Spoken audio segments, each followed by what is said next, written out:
Thanks, everybody. Good afternoon. Thank you for being here.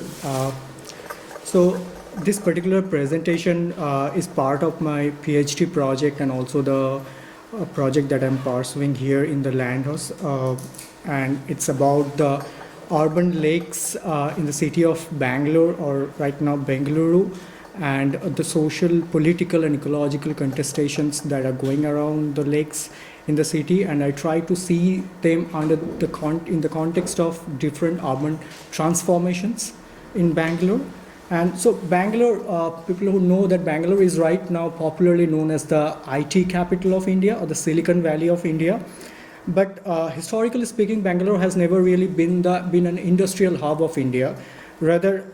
if we go back to the brief history of the city, we'd see that Bangalore used to be called the pensioners' paradise due to its beautiful climate, landscape, and also comparatively less population density. Now, if we go back to the long history of the city, so Bangalore used to be called Kalyana Nagara, or the city of lakes. So I am particularly interested to look at Bangalore as the city of lakes, what is happening to the lakes in the city, what has happened in the different urban transformative phases. And so these are the major chapters, all the chapters of my thesis, and for this presentation, I'm going to present some of the major chapters through which I will try to tell a story of the lakes in the city. And I will try to give a longitudinal perspective by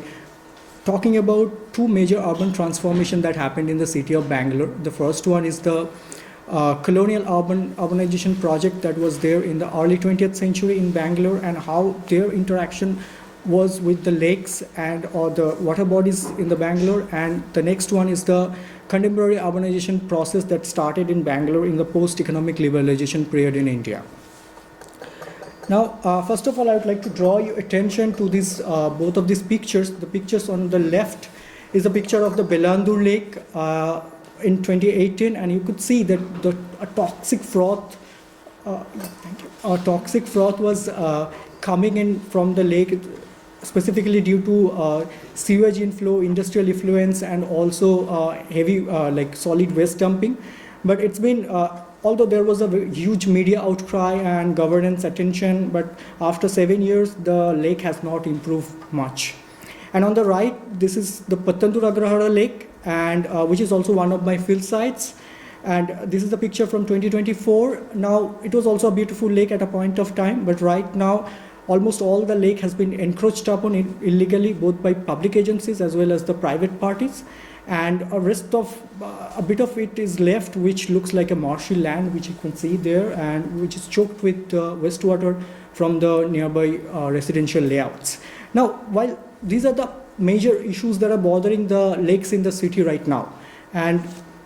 although in the past 2.5 decades we have seen that there is a growth of civic activism over the lakes and their rejuvenation. There has been experimentation with different governance model, but every time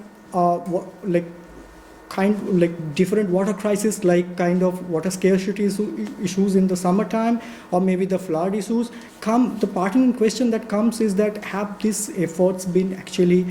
being proved improving the lakes in the city and their relation to the city at all. And I'm trying to address critically this question by looking at the question that how and why the lakes have come to a situation like this. And the broad theoretical perspective that is guiding my thesis is the urban political ecology, and in the context of colonial and post-colonial realities in India. And it is particularly because I'm trying to see lakes as a socio-natural hybrid rather than as an ecological asset or like kind of inert infrastructure. And two major questions that I'm trying to address in the thesis is that how have lakes been historically transformed into urban public space, and how do this transformation reflect broader social, political, and ecological contestations within the shifting urbanization regimes in Bangalore. And so, first of all, I would give a brief history of the water bodies in the pre-colonial Bangalore. Now, geomorphologically speaking, Bangalore falls in a semi-arid region of the Deccan Plateau in the southern India, and it also lacks a perennial water source like a river or a coastline. So, therefore, from the very beginning of human settlements in this particular region, there are historical records of constructing man-made tanks and water bodies, which are traditionally called tanks, and also tanks and lakes are not exactly the same thing, and I'm going to talk about this in the next slide. But before that, for a long time, these water bodies or the tanks were being created sparsely across the whole region until in the early 16th century, under the rule of the then King Kempegowda the First, who is also considered the founder of the modern Bangalore city. And during his time, we have seen that an indigenous engineering system was developed through the tanks in that particular region. So I would like to draw your attention in the topographic map in the bottom left. There you can see that Bangalore consists along the three major natural valleys, Rishabhati, Hebbal, and the Koramangala Challagata Valley. And using this, using the cascading hydrology at that point of time, lakes or the tanks in the upper region or the upper elevation were connected to the tanks in the lower elevation through Rajkaluves, or what they call as the big drainage system. And through that, basically at that point of time, during 16th, 17th century, Bangalore developed a good drainage network also, which mitigated the risk of flood issues as well as could store water during the irregular monsoon seasons. Now, if this was the hydrological importance of this particular water system in that region, then the tanks were very much important for the social and political system, because these tanks being in a very integrated relation to the human settlements, over the time these tanks metamorphosed into a political, an apparatus of the pre-colonial state formation, because they were very much integrally connected to the local political power structure, caste hierarchies, and the different political stratagems at that point of time. So for a long time, these tanks were kind of both were meeting both hydrological needs as well as were working as the political power structure in the pre-colonial India. Now, the first major shift in the tank system that came was with the colonial intervention in the Bangalore region in the early 19th century, and with more in the late 19th century, to be very specific. Now, this is a map of 1878 of Bangalore Taluk, and you could see that this map is specifically for identifying the tanks and the water bodies in that particular region. And at that point of time also there was a huge number of water bodies in that region. But the existing scholarship on the urban lakes in Bangalore also rightly argue that it is during the colonial intervention that this tank system started to decline. But what I try to offer in this chapter, which I call the colonial making of lakes, I try to offer a much more nuanced perspective, where I try to argue that the colonial interaction with the tanks were not simply of negligence or abandonment. Rather, it entailed a complex governance process, a kind of spatial reimagination, as well as the social political reconfiguration of these particular spaces. Now, the colonial administration in Bangalore at that point of time did it with two major projects. The first one was the first techno-engineered pipe waterworks project, which is called the Hesargata Waterworks project in the late 19th century, and following that in the early 20th century, you could see the introduction of a modern piped water governance in that region. And another one was the plague-proof town planning in the early 20th century, after the bubonic plague hit Bangalore in the late 19th and early 20th century. And now, with the introduction of new water governance system, gradually the traditional tank system started to lose its importance as a primary water source in the urbanizing landscape of Bangalore. And at the same time,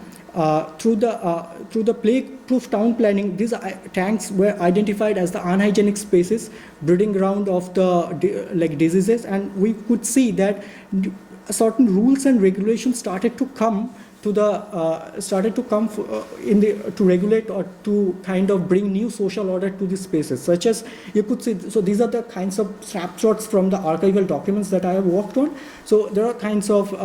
like rules like prohibition of making and burning bricks in the tank bed, seizure of cattle brought to the ponds, and there was this malarial survey and everything. And we could see that the traditional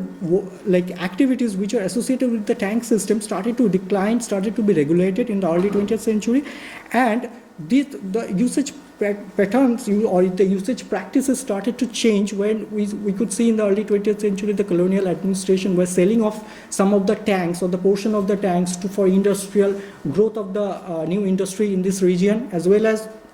some of the tanks were being ornamented with parks and gardens. Some of the tanks were being converted into other leisure places such as polo grounds for the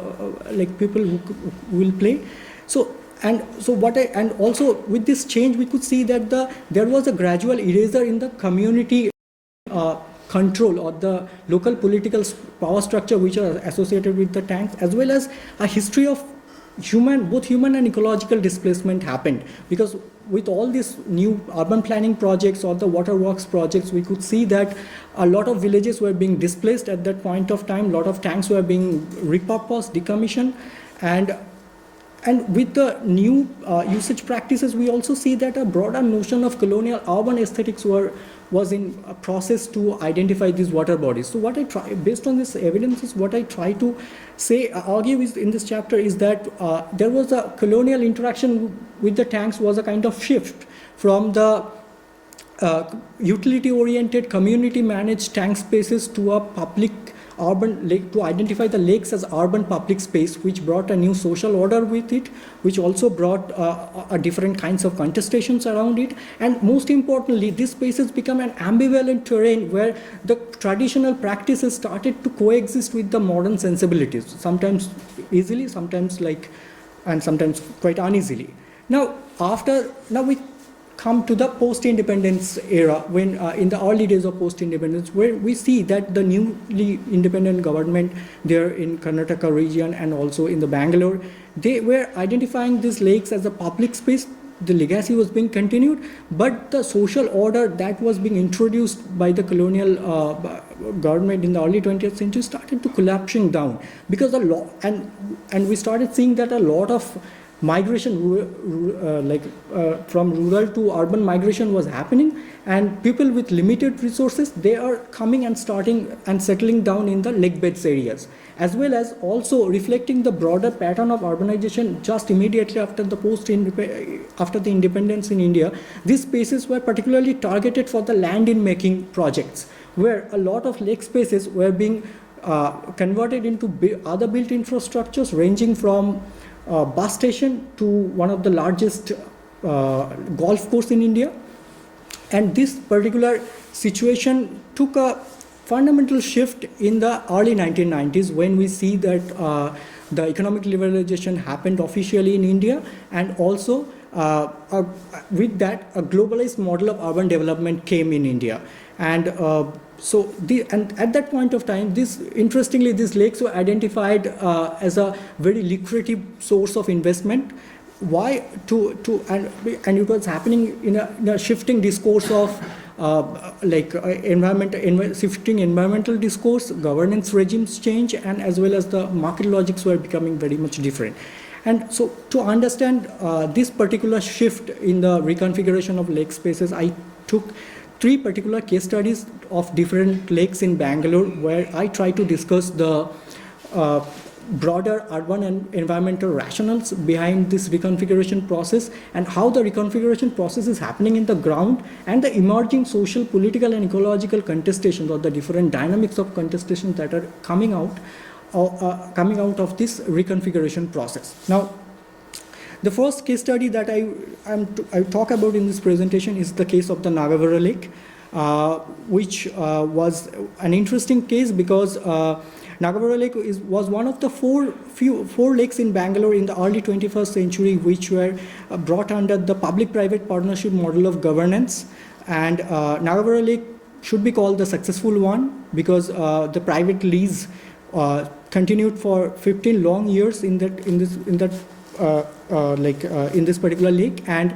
in this chapter, I discussed what are the kind of broader urban and environmental rationales or the logics behind the adoption of public-private partnership as a model of environmental governance, urban environmental governance, and I focused on two particular things. The first one is the shifting, the rising discourse of the sustainability, environmental sustainability, and along with that,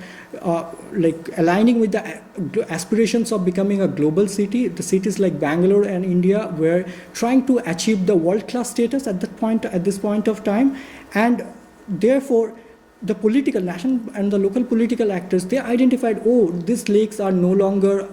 are negligible. They are not neglected public spaces. They become. I mean, the political actors targeted these spaces for urban spectacles, which would anchor the visual as well as the investment portfolio of the cities at that time in the early 21st century. And as a result, we see that Nagavara Lake was turned into Lumbini Gardens, a commercial amusement park, and a new model of rejuvenation was introduced, which was very much capital intensive and also was exclusionary because of its heavy commercialization and restricted access to the particular space or the particular lake space. Now, just immediately after this transformation happened, we see that this particular region, this is the map of Nagavara Lake area of maybe early 1980s or 1990s, but this particular area, which was a kind of agricultural field for a long time, this came under the special economic zone policy, and aftermath of that, IT parks were developed there, high value real estate buildings like this particular picture. You can see that it was developed in that area. And so what I try to talk about that with this public-private partnership model of governance, the idea of public started to become much more ambiguous, where the local people who were attached to the lakes for a longer time, they gradually lost their all kinds of accessibility, while the state and the market players, as well as the property residents, obviously the elite people who could buy property in those places, and their understanding of urban environment and their governance started to be championed in this place. And now after a point of time around 2008 and 9, we could see that this particular space, because of this sudden drastic change, started to be counted as a very contested space, because the local people, along with some of the grassroots environmental activists, they initially did some public protest, and later on went for the legal battle, filed a public interest litigation against the public-private model of partnership, PPP model of governance, as well as against the Nagavara Lake project. And over the time, we could see that while the PPP was being revoked as a governance model, but after the lease got over for this lake is at present out of any governance system, so nobody can access this particular space right now. And the next case study that I focus on is another lake, which is called the Kempambudhi Lake, and I focus here on the rejuvenation process and how is it being executed on the ground, and I try to understand or try to focus on the complex interaction between a diverse range of actors from state, market, and the civil society who are being actively involved in the rejuvenation project and how it is being executed on the ground. And this study identifies that civil society actors are emerging as a very critical factor in the triangle of lake governance in the early, in the 21st century and in the past 10-15 years. And what I try to further my argument by saying that while PPP as a model of governance ceased to exist at this point, but the model of rejuvenation that was being introduced with the Nagavara Lake project still continues, and this particular rejuvenation model is coming as a social and political method of social and political exclusion for the urban poor and the lake dependent communities. And especially for this particular lake, there was a washerfolk communities, Dhobi communities, who were there for a long period. And with the rejuvenation project, we could see that there was a Dhobi Ghat where a particular part of the lake they were using So that Dhobigarh was demolished completely, and this particular community was a kind of occupational disposition at a point of time. And finally, I come to the third and the final case study, that is of the Patandura Grahara Lake, that picture image I showed earlier. So it is a kind of, it was a lake, beautiful lake at a point of time, but again it was subject to illegal encroachments by both the public and the private agencies. And after a recurrent water crisis in the past 7 to 10 years in this particular area, so the residents here nearby of the local neighborhood, they are in a struggle to revive the lake for the last 6-7 years. Particularly not because of their focus is on making it a good public space or an aesthetics development, but rather the focus is on that we have to regenerate the groundwater, we have to recharge the groundwater, and because in the summertime the situation is becoming very worse. And the two major points I highlight in this chapter is the historical misgovernance of the urban administration in the post-liberalization period, while a lot of money is being spent on the rejuvenation process, different experimentations are happening with the governance models, but they are mostly technocratic in nature, they are mostly aestheticized in nature, while ignoring the local water realities. And also the lake, the way the lakes are being now governed, they do not feature in the water map of the city. That is very important at this point of time. And another highlighting point is the citizens' attempt towards the practice of an inclusive commoning. So the way these people, again, the point of highlight here is that the importance of the civil society emerging out as a critical factor here, their understanding of environment, their understanding of lakes and their governance can actually shape the future trajectory of lake governance in the city. And the final chapter where I reflect lakes as so in the final chapter, which I'm in the writing process, where I am trying to draw some threads between the colonial transformation and the urban transformation and the treatment of lakes in the post-liberalization period, where I'm trying to see a journey from the logic of the colonial improvement to the logic of a developmentalist model of urban lake governance, from a journey from the colonial urban aesthetics to a modern global aesthetics, as well as a journey from human and ecological displacement to a journey towards mostly human dispositions from these particular spaces. And I try to say that what this particular thesis tries to tell a story about the long and complex trajectory of the urban lakes, their journey from a social ecological asset really integrated to the community life, to a fragmented and exclusionary notion of public space, where the idea of public is very much unstable, exclusionary often at time.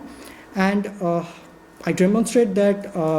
in the present context, the lakes are not merely ecological remnants or even the passive victims of urban expansion, but they are very much active terrains of negotiations where competing claims over land, water, aesthetics, and governance unfold. And if we try to see the lakes in Bangalore today, I can see them as a contested urban future, where struggle between enclosure process and the commoning process are very much existing there, and struggle between aestheticized development and probably the ecological justice. Yeah, thank you.